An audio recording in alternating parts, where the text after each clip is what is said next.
Hello, it's Miss Heather, piano and voice teacher here at Conservatory of the Ozarks. And I'm here today with my student, Cindy, who's holding the phone. So we're talking about the damper pedal today. This is the damper pedal. It's usually on the right side of the piano. And when you press it down, these dampers back here come up like this off the string. And that allows the string to continue vibrating instead of letting the damper come down to dampen the string.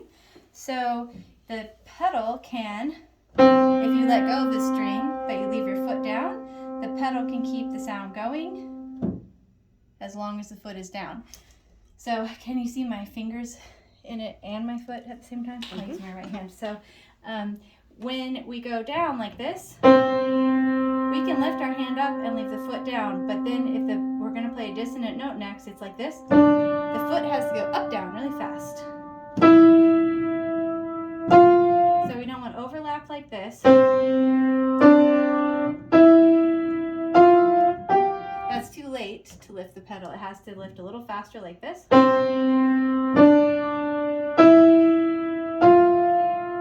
you hear the connection without the overlap, but this is too much disconnection if you did it this way.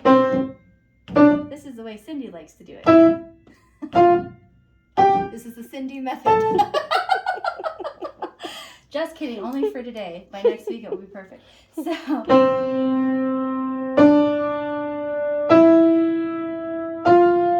the goal. Any questions or does that make sense? Nope, makes sense. Okay, 5 stars for Cindy.